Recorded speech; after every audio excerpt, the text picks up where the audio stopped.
This morning, the director of the... Shalom, shalom.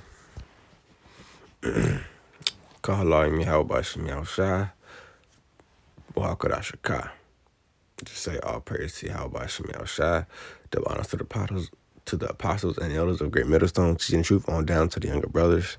Shalom to the hopeful elect. President's National Economic Council, Brian Deese. Plus, an ugly backlash. Traitor. That's what you are. You're a piece of traitor. Conservative voters sending profanity-laced messages to Republicans simply for voting for President Biden's infrastructure bill. Voted for dumbass. I'll ask New Hampshire's Republican Governor Chris Sununu if Washington's dysfunction is one reason he decided not to run for the Senate. Also, Trump advisor Steve Bannon indicted for refusing to comply with a January 6th congressional subpoena. Could former Chief of Staff Mark Meadows be next? I'll talk to Democrat Adam Schiff, a member of the House committee investigating January 6th. And the Kyle Rittenhouse trial. Wisconsin. I didn't do anything wrong. An analysis are former Democratic Senator Claire meet the press. Democrats thought it was safe to brag about the economy after that healthy jobs report in October, the passage, finally, of the popular bipartisan infrastructure bill. Along came word that inflation had surged 6.2% in October, the largest increase in 31 years. Not only could the inflation spike make it harder for Democrats to pass their $1.75 trillion social spending bill, as Joe Manchin has been hinting at, but it also calls into question whether the Biden administration has a handle on this problem after insisting, frankly, for months that the inflation would likely be moderating by now. It obviously is not.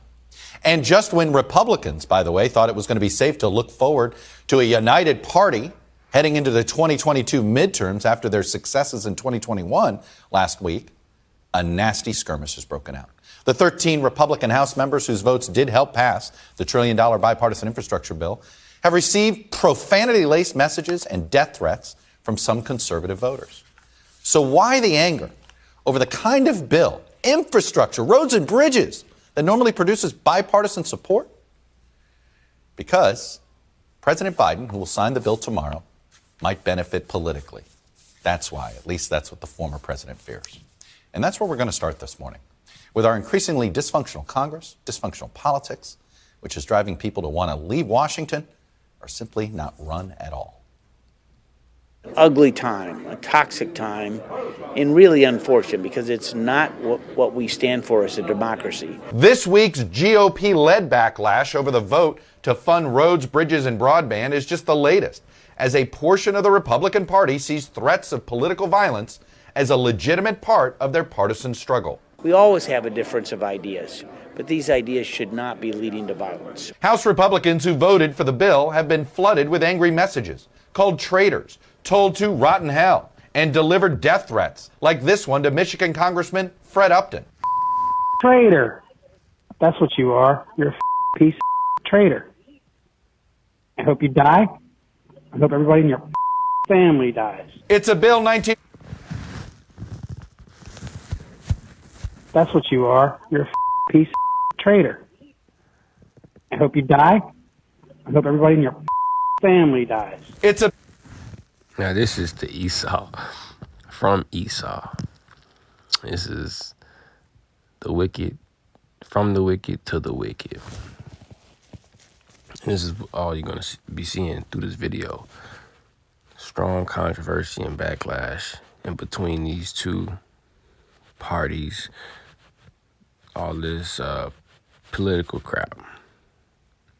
It's Esau versus Esau. That's what the politics are. The Democrats are the Edomites. The Republicans are also the Edomites.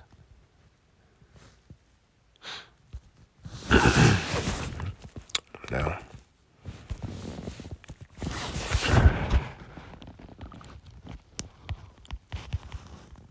let me get this one.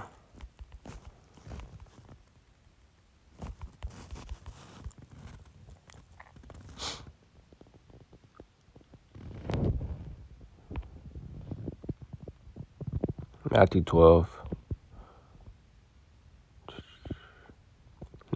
verse 25. And Yahushua knew their thoughts and said unto him, unto them. Every kingdom divided against itself is brought to desolation, and every city or house divided against itself shall not stand. And if Satan cast out Satan, he is divided against himself. How shall then his kingdom stand? That's what you see in here. January 6th, that riot to the Capitol, that's just, that's the same as this. The kingdom divided against itself, because this is Esau's kingdom, the so-called white man's kingdom. He's upset with his own people, the people in power. This is their place. That's why they was able to run in the Capitol, do whatever they want. This is their place. This is their kingdom. But it's divided against itself. So what did Yahushua, the only begotten Son, the Lord of Lords, Kings of Kings, what did he say? He said, every kingdom divided against itself is brought to desolation. Every city or house divided against itself shall not stand. So this place is not going to stand.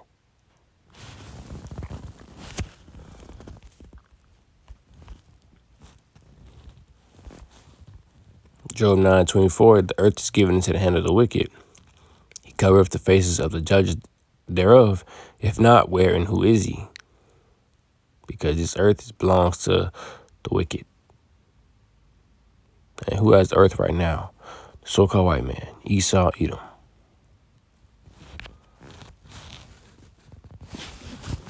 Bill 19 Republican senators also voted for, including Senators Lindsey Graham and Mitch McConnell. I was delighted that the House finally found a way to pass the infrastructure bill last week. But on Monday night, at an official dinner raising money for House Republicans, former President Trump went on an angry tirade. No thank you goes to those in the House and Senate who voted for the Democrats' non-infrastructure bill, also known as the Democrat presidential re-election bill. Georgia Congresswoman Marjorie Taylor Greene posted the office phone numbers of the 13 House Republicans online. To say that a bill is right for your district, right for your state, and that something you helped write, but then you got to vote against it because you want to give the other side a victory, that is a sign of what's broken. Threats against members of Congress had doubled when last measured in May, according to the Capitol Police. Some of those threats are coming from inside the House. This week, Arizona Congressman Paul Gosar shared an animated video showing him killing New York Congresswoman Alexandria Ocasio-Cortez and swinging swords at President Biden.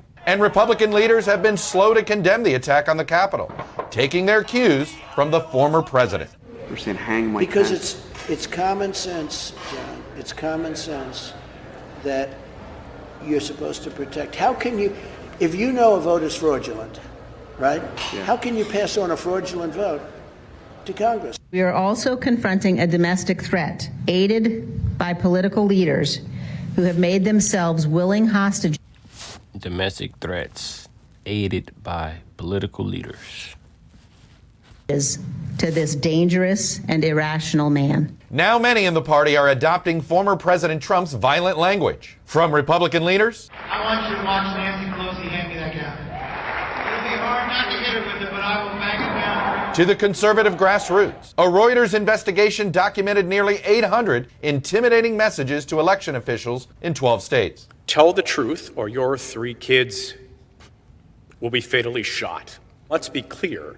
This is domestic terrorism. 800 intimidating messages to election officials in 12 states. Tell the truth, or your 3 kids will be fatally shot. Let's be clear.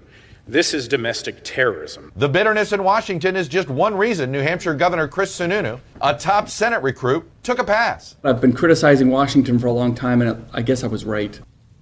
Well, joining me now is Governor Chris Sununu of New Hampshire. Governor Sununu, welcome to Meet the Press, sir. Thank you very much. So I was going to say, is this Washington environment the reason why you chose not to run? To me, that's actually kind of obvious. It'd been weird if you chose to want to be, if you actually actively said, yes, I want to be there. But let me ask it this way. If people like you don't come down here to break this dysfunction, how do we ever break the dysfunction? It's a great question, and that's one of the reasons why I, pushed and kind of entertained the idea so much, because I do believe there's a responsibility to bring management decisions, bring leadership where I think there's a bit of a gap in the system, if you will. But entertain the idea so down here to break this kind of obvious. It'd been weird if you chose to want to be, if you actually actively said, yes, I want to be there. But let me ask it this way. If people like you don't come down here to break this dysfunction, how do we ever break the dysfunction? Well, to break the dysfunction, it's not going to happen. This dysfunction that they're having is going to lead to Esau's kingdom downfall. And all the prophecies are showing this, that it's leading to his downfall.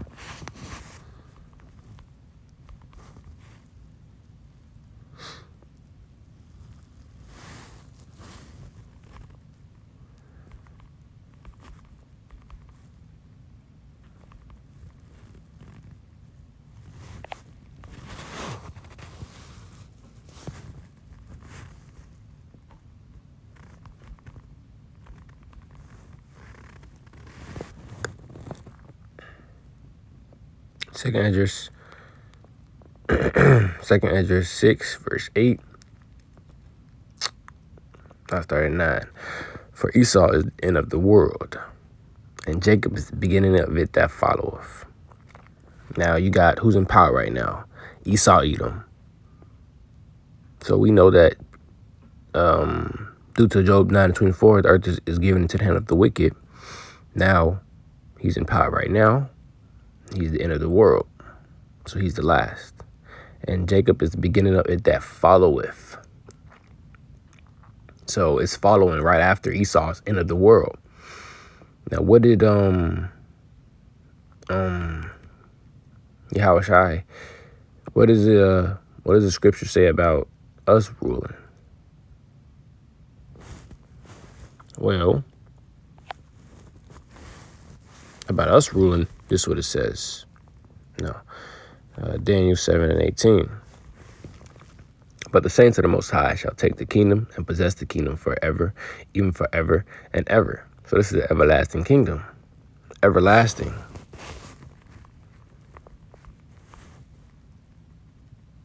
It's never going to end.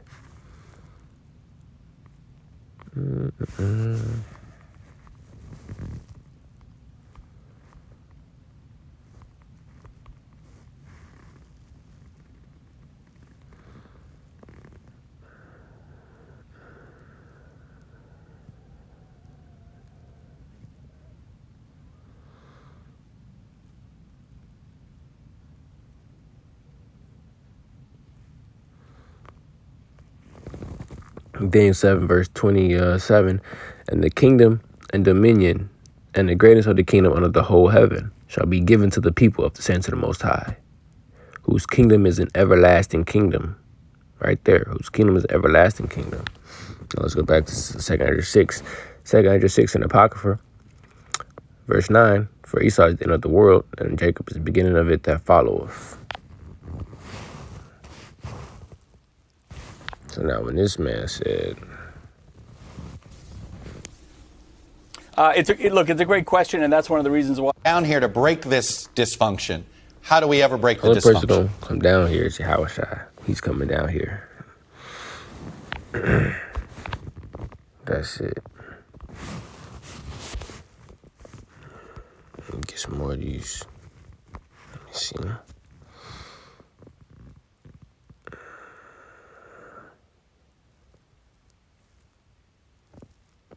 If Satan yeah.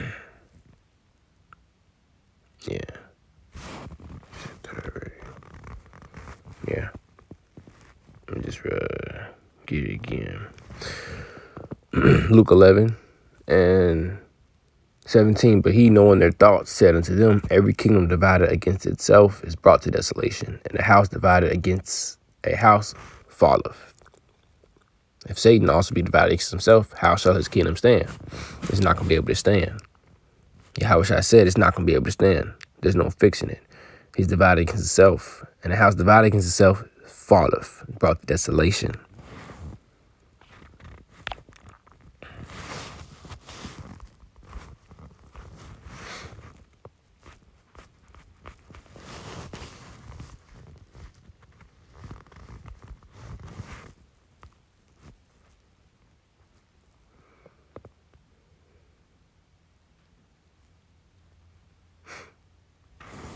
So they're being cast out.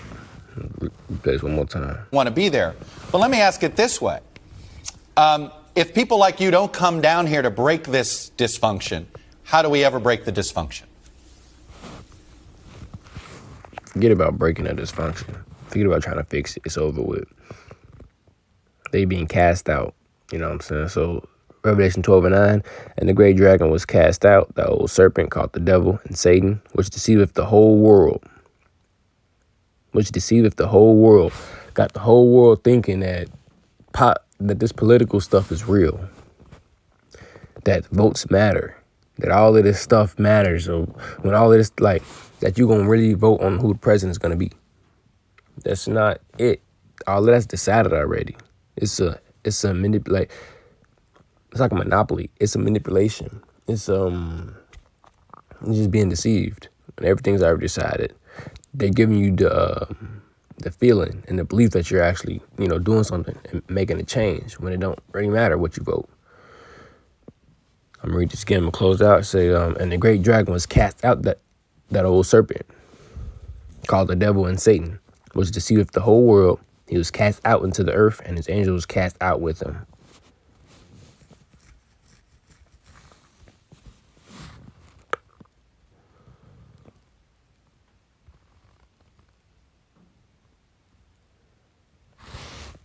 So